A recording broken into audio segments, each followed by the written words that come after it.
लाली लगा लेनी रूपवा सवारी एगो हो ताटे पिछवा से चूक राजा जी कि एगो हो ताटे पिछवा से चूक राजा जी कि लगाई दी चोलिया के हुक राजा जी कौन दरजी आई कैलासी लोग साथी लोग हमार सब बाउंसर भाई के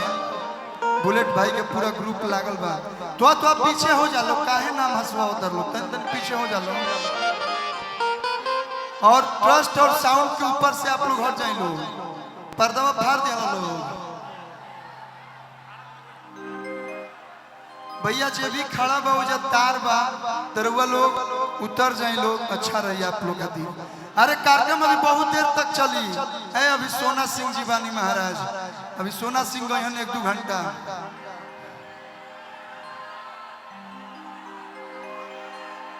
हाँ जियो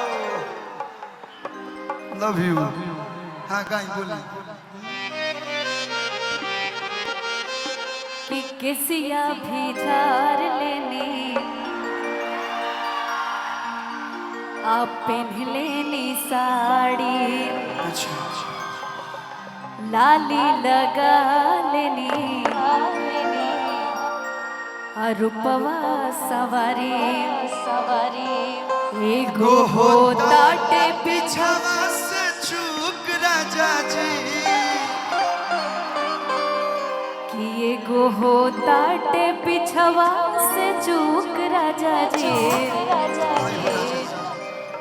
कि लगाई दी चोलिया के हुक राजा जी कौन दरजी आई कैलासी बाट सके तू हुक कैसे फसाई रउआ बुझिले नहीं हमर दुख राजा जी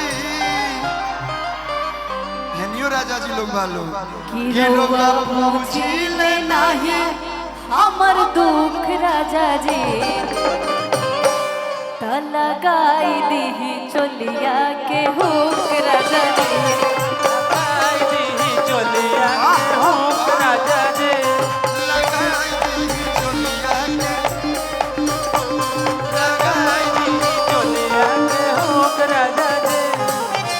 इतनी आप सुंदर लग रही है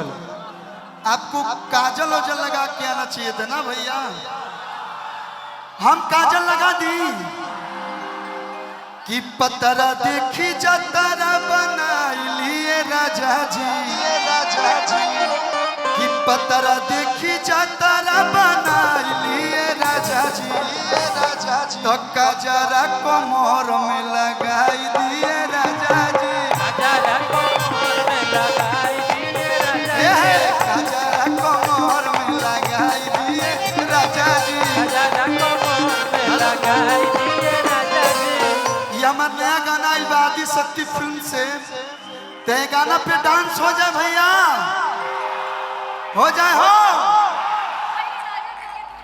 पहले कौन सा करना है अपने मुँह बोलो तू जौन बोलो तौन नहीं इन लोगों को जो अच्छा लगेगा वही होगा आपको जो अच्छा लगेगा वही पहले होगा। राजा जी के तुरल होके कि नायका में के होके राजा जी के तुरल तो एक बार चारों तरफ से जोरदार हाला हो जाओ भैया गाना लगाइए तब तक एक लाइन और इनके लिए गा दे रहे हैं अच्छा ये सच